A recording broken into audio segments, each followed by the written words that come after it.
आज की इस कहानी में हम आपको मिलाने जा रहे हैं भारत के इतिहास के एक ऐसे विवादित किरदार से जिसकी जिंदगी में कई मोड़ आए। कभी उसे खलनायक के रूप में देखा गया तो कभी एक समुदाय के नायक के रूप में। नाम है शेर सिंह राणा। फूलन देवी की हत्या से लेकर तिहाड़ जेल से उनकी हैरतअंगेज फरारी और फिर अफगानिस्तान जाकर पृथ्वीराज चौहान की राख भारत लाने तक यह कहानी है साहस, बदले और राजपूत गौरव की। शेर सिंह राणा का असली नाम पंकज सिंह था और उनका जन्म उत्तराखंड के रुड़की में एक राजपूत परिवार में हुआ। बचपन में कुछ खास नहीं, एक साधारण लड़के की तरह, लेकिन उनके दिल में राजपूत गौरव और उनके पूर्वजों की विरासत को लेकर गहरी भावना थी जो उनके जीवन को बाद में एक नाटकीय मोड़ पर ले जाने वाली थी। अब बात करते हैं उस घटना की जिसने शेर सिंह राणा को सुर्खियों में ला दिया। बात है 25 जुलाई 2001 की, जब फूलन देवी, जिन्हें बैंडिट क्वीन के नाम से जाना जाता था, की हत्या दिल्ली में उनके घर के बाहर कर दी गई। फूलन देवी का जीवन भी किसी फिल्मी कहानी से कम नहीं था। एक सामान्य महिला से डकैत बनी, फिर राजनीतिज्ञ। उन्होंने अपने जीवन में बहुत कुछ सहा, खासकर ऊंची जाति के लोगों द्वारा किए गए अत्याचारों के कारण। फूलन देवी का जीवन उनके डकैत दिनों के कारण विवादित रहा, खासकर 1981 के बेहमई नरसंहार की वजह से। इस घटना में उन्होंने 22 ऊंची जाति के राजपूतों को मरवाया था, जो उनके साथ हुए अन्याय का बदला था। शेर सिंह राणा ने इसी घटना का बदला लेने के लिए फूलन देवी की हत्या करने की योजना बनाई। 25 जुलाई 2001 को शेर सिंह राणा ने दिल्ली में फूलन देवी को उनके घर के बाहर गोली मार दी। यह हत्या पूरे देश में सनसनीखेज खबर बन गई। पुलिस ने राणा को जल्द ही गिरफ्तार कर लिया और उन्हें अदालत में पेश किया गया। अपने मुकदमे के दौरान शेर सिंह राणा ने खुद को निर्दोष नहीं बताया, बल्कि इस हत्या को राजपूत गौरव के लिए उठाया कदम कहा। राणा की कहानी यहीं खत्म हो सकती थी, लेकिन असल कहानी तो अब शुरू होती है। जेल में रहते हुए ही राणा को यह पता चला कि अफगानिस्तान में पृथ्वीराज चौहान की अस्थियां हैं, जिसे मोहम्मद गौरी की कब्र के पास रखा गया है। वहां के स्थानीय लोग उस जगह पर थूकते हैं। ये बात शेर सिंह राणा को बहुत गहरी चोट पहुंचाती थी।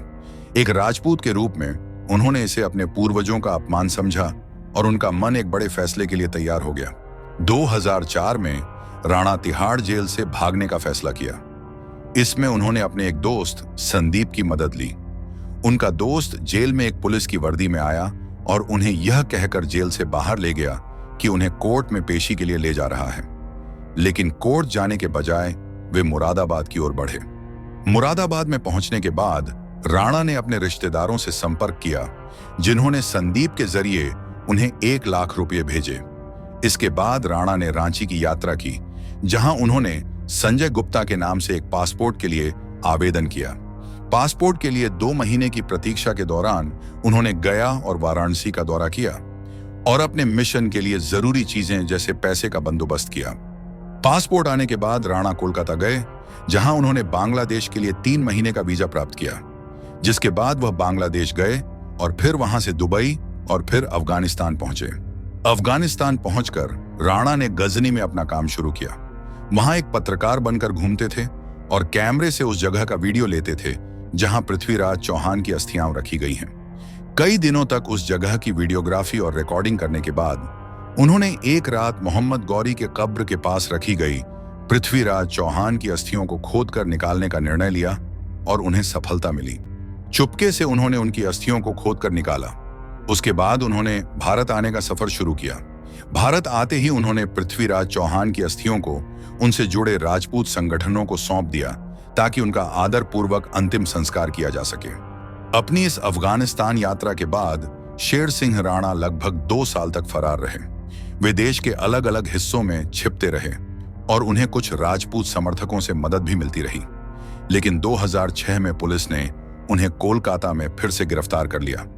2014 में शेर सिंह राणा को फूलन देवी की हत्या के लिए दोषी ठहराया गया और उन्हें उम्र कैद की सजा सुनाई गई। हालांकि उनके समर्थक आज भी उन्हें निर्दोष मानते हैं और उनका कहना है कि राणा ने केवल अपने समुदाय के सम्मान को बनाए रखने के लिए यह कदम उठाया था। आज शेर सिंह राणा का जीवन एक ऐसी कहानी है जो अपराध, राजनीति, जातीय संघर्ष और इतिहास की मिश्रित धारणाओं से भरी हुई है। कुछ लोग उन्हें हत्यारा मानते हैं, तो कुछ उन्हें अपने समुदाय का नायक। क्या शेर सिंह राणा ने सही किया? यह निर्णय आप पर छोड़ते हैं। हमें कमेंट्स में अपनी राय जरूर बताएं और ऐसी ही रहस्यमयी कहानियों के लिए हमारे चैनल को सब्सक्राइब करें। जय हिंद, जय भारत।